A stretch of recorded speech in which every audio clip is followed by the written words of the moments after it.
Adaptations and accommodations are changes made to the learning environment, available equipment to the student, or how assignments and assessments are completed by the student. They can be actual objects used by the student. They could be used for sensory input. It can be used to remain on task. They can be used for motivational purposes. It can be used to help correct behavior and encourage more positive behavior. They can be used to help develop skills that they may be struggling with. Adaptations and accommodations need to be developmentally appropriate and geared towards the student. Each adaptation and accommodation may not work for everyone, so you need to find what works best for your student. This is an example of a visual schedule that we have available to our whole class. We do review it daily. This gives the students a sense of predictability. It creates a secure routine in their day. We do manipulate it and move it based on if there are any changes. So for example, if there was an assembly that were to come about, any sort of fire drill, if there was a field trip, or any other change in the day, or even if a half day, for example. The students are able to go up and reference it if they need to. The image provides them a sense of understanding if they are not able to read just yet. So for example, I am a kindergarten teacher. We use this with our kindergarten students because the pictures are able to help them depict as to what the words mean. So they are still able to read and understand the schedule without being able to actually read the words. And again, it gives them a sense of predictability and a sense of routine in their day. These next images are first then charts. We use these for students who need their day broken down a little bit further so it is less daunting. So some of our students like to do first work and then they get to choose. So the first image would say first morning work, for example, then break. The bottom part of this first then chart is a token chart. Some of our students also like token charts where after they complete a task or complete something that was given to them, they get a token. Or for example, in this image, it is a star. After they earn the 5 stars, they earn a reward, and that is chosen by the student. So it could be a break, it could be special time with a teacher, it could be whatever they choose, but it is something that is chosen by the student. The next image is a bunch of different pieces that are used to make the student's schedule, and with these are personal schedules where they are able to manipulate it themselves. The next page is the breaks and rewards that I mentioned previously, where they are able to pick the different rewards. So they can jump, play with cars, play with magnets, puzzles, Play-Doh, something that is of high interest to the student. The next page is a calm down strategy. So maybe this student may be a little elevated. Maybe they might need to count to 10 or breathe, take a break, go to the beanbag chair, go in their scoop chair, something that the student might need to help them calm down. The last page is extra pieces that we have in case there is any sort of change or if there's any other pieces that are needed. These schedules are used for students that may need that extra visual reminder or help break down their day a little bit further. The next image is teacher's choice, student's choice. It is a little bit different of a first then by just the wording. However, that change in wording may help. We do have students that don't like having demands given to them. They would prefer it to be more of a student-led idea. So this would help with students who like to have it be a student-led idea rather than a demand given to them by a teacher. This is an example of a personal schedule that a student may have, where their day is broken down into little pieces. Once that item or that task is completed, they move it over to the right side. So it shows them that these tasks are completed. Once they're all moved over to the right side, they will be able to go home or whatever the desired task may be. On the back, we do have the extra pieces. They're a little messy, but we do have the extra pieces if there were any sort of change in the day or if there was a change in any sort of activity or anything for that day. These next two images are our classroom rules. We have broken them down into 5 simple and positive phrases.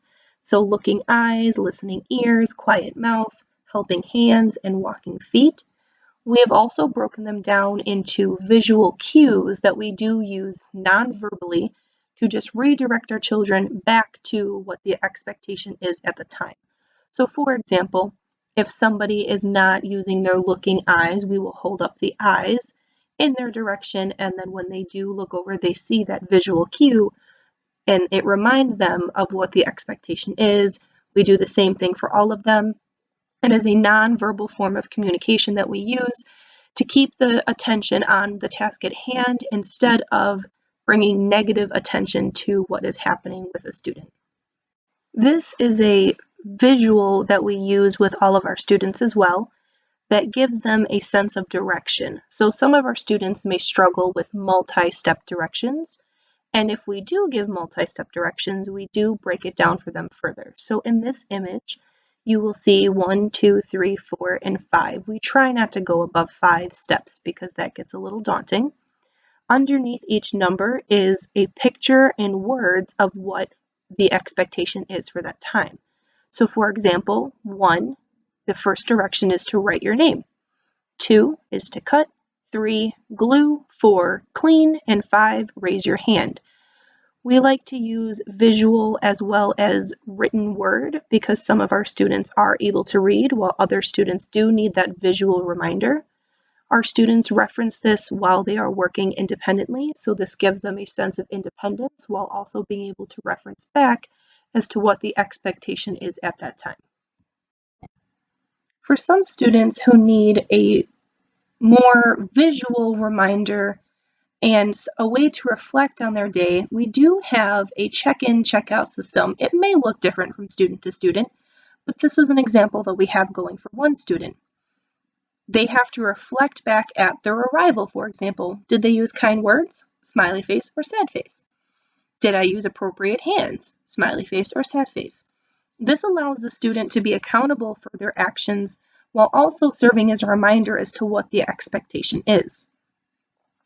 We do have many different fidgets that are available to students. So we have slinkies, we have ropes, poppets. We do have individual bins available for students who may need it at their seat and more available to them. We do have poppets, we have timers, we have squishies, we have many different fidgets that may be available to a student.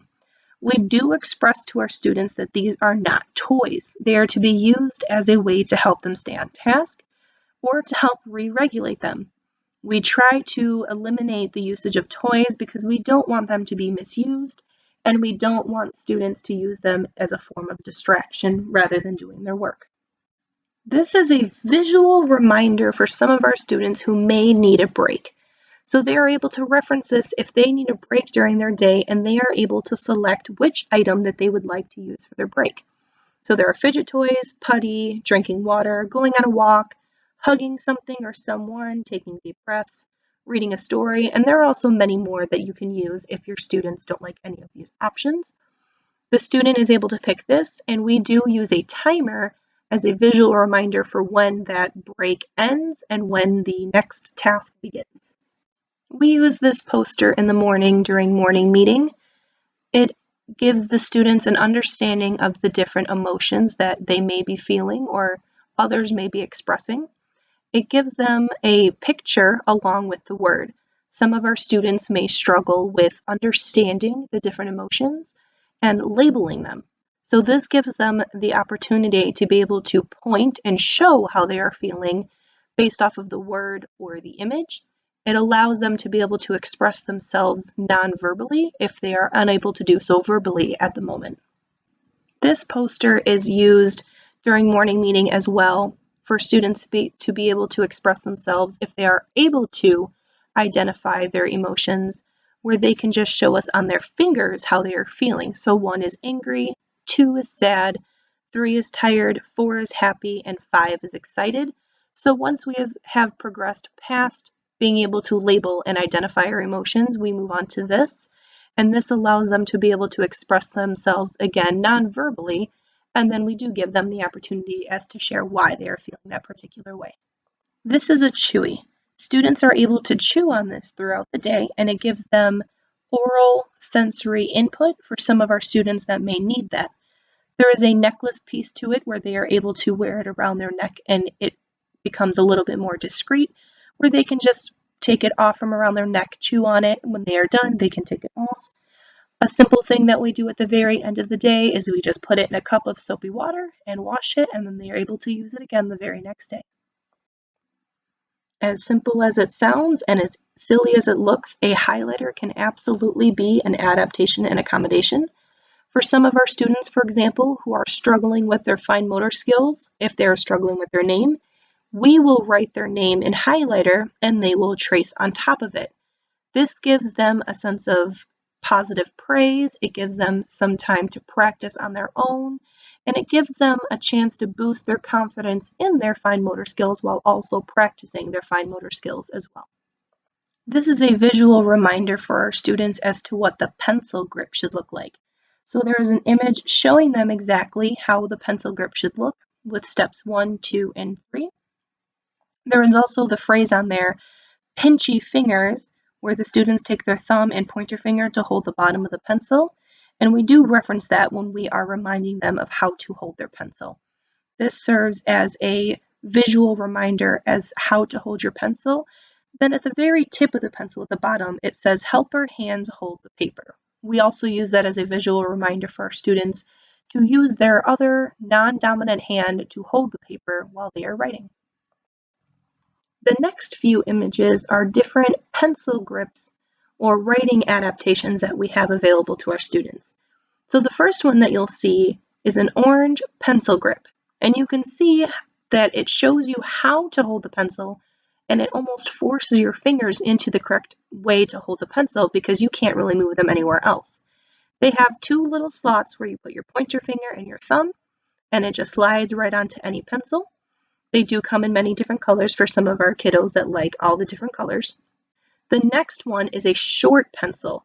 And yes, we do like to keep those short pencils that get super, super sharpened and get super, super short. This forces your hand into the pencil grip because there's not that long pencil for you to hold on, and some of our students like to death grip or hold it with a fist. So that small pencil, or sometimes we even get golf pencils, and it forces you to hold the pencil the right way. The next image looks a little funky, but if you see the next image, it shows you how to hold it. You put your finger through the top and it forces that pencil grip. Some of our students like this because it takes a little bit of pressure off your fingers. For students who may be struggling with their fine motor skills, tracing pages or tracing activities are great ways to get them practicing those fine motor skills in a fun way too. So for example, we have tracing pages for their letters, and they would trace the image that makes that letter name sound. And this also helps them practice their letter names and sounds at the same time. They can trace silly lines, they can trace the alphabet, different shapes, they can trace numbers. There are many different things that they can trace to continue practicing their fine motor skills. We also have social stories available to students who may need them.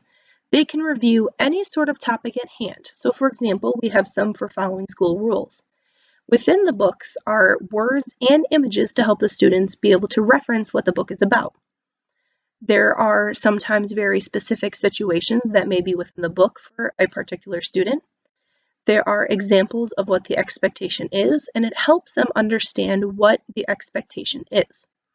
We also have some for calm down strategies for some students who may need help with their regulation. There are different yoga poses they can do. They can be interactive. It can ask them how they feel. Do they feel calm and ready, or do they need more time? So these are available for some of our students who may need a visual reminder of what the expectation is. It can help them calm down. It can help re-regulate them, or it can just serve as that reminder of what the expectation is. These are adaptive scissors. They have no slots for you to put your fingers in. You hold it more so in a fist, and it allows you to squeeze and work on your fine motor skills rather than more of those pincer fingers. It allows some of our friends who are really struggling with their fine motor skills to be able to use scissors. There are also other scissors that we do not have, unfortunately, that look like regular scissors with the two holes, but there's an extension piece on them and there's two more holes. Those are used for students that are also struggling with their fine motors, but allows the teacher to also guide them in the second pair of holes. We do have many students who use headphones, even in the general education setting. These headphones are not noise canceling, however, they do filter out a lot of the sound that is around them. So for example, it will help filter out some of the side conversations students may be having. It may tone down the teacher's voice so it is not so loud. It can tone down the sounds of the lights, maybe even the sounds going outside of cars. It helps students be able to process more because they are not filtering out all of those different sounds. These next few images are a bunch of visuals that we have throughout our classroom for all of our students. So at the door, we have a big stop sign to remind them to stop before going out the door. We have visual reminders of how to sit on the carpet. So we like to do crisscross applesauce, mountain, and mermaid. We have pictures of students sitting the way that they should be sitting, and also words that we remind them of how they can be sitting on the carpet. We have some visuals that we use non-verbally to help redirect students back to the expectation without causing any sort of scene. So for example, we have look, we have listen, we have quiet, we have sit, we have one for break. All of these are used non-verbally to help students be able to communicate with us or us be able to communicate with them. This first image is a scoop chair. It is an example of an adaptation or accommodation for alternative seating for students. We tend to use this more so in whole group settings, for example, when we are sitting on the carpet together. Instead of the students sitting on the carpet, they are able to sit in this scoop chair. And it is exactly what it sounds like. They are able to sit in it in a scoop manner. For example, it is very similar to a rocking chair. They are able to rock back and forth. It allows them to have movement while they are sitting on the carpet instead of sitting still. It gives them that outlet to be able to wiggle and move around a little bit in their environment without causing any sort of distraction. It keeps them focused and it allows them to move around just a little bit on the carpet without getting up and moving or touching others or playing with a fidget on the carpet. This is called a wiggle seat. The students can put them on their chair and they are able to wiggle around. They also have some spikes on them. They are not sharp, but it does give them a sense of sensory input that allows them to feel a little bit calmer. They're allowed to use them on their chairs and it helps them wiggle around a little bit just at their seats to give them a little bit of physical movement. There is a black one that we have that is a little bit more flat, but still does have some raised pieces. This is also another example of a wiggle seat. So the bottom of this chair has a little bit of a round dome to it. So if a student sits in it, it will kind of topple over. So it helps them work on their gross motor skills because they do have to practice balancing themselves. But also it allows them to be physical in their environment without getting up and walking around. This next one is an example of a ball chair. So that is a big green ball that a student would sit in, and it is bouncy. So it would give them a sense of sensory input because they are able to bounce mildly, and they are able to be physical in their environment without, again, getting up and moving around the classroom. This is an example of a adaptation and accommodation for seating on the carpet. It serves as a physical representation of their own space and other space. So for example, if a student is sitting in the yellow square on the yellow dot, the yellow tape serves as a reminder of their own space and to remain in their space. Everything outside is another person's space. It serves as a physical representation of what their space and what other space is. It helps them keep their hands, their bodies to themselves, while also respecting another person's space as well. This image is an image of a weighted blanket. We do have this available to our students who need more of a sensory input. They are able to use it and have it laid across their lap while they are working. It does give them a small amount of pressure, but it is sensory stimulation for some of our students who do need more sensory input. Adaptations and accommodations are changes made to the learning environment, available equipment, or how students are assessed or how assignments are given out to the student. They need to be developmentally appropriate. So not every adaptation and accommodation will work for each student. Not every student will like a sticker chart. Not every student will like a weighted blanket. Not every student needs sensory input. Adaptations and accommodations need to be geared towards the student. You may have to trial and error certain things. You may try one thing and it may work. You may try something for a few weeks and it may stop working. Adaptations and accommodations are something that may be changing over time with your student, and it may be something that you may need to develop a plan with a team. Adaptations and accommodations need to be geared toward your specific student and not used just in general.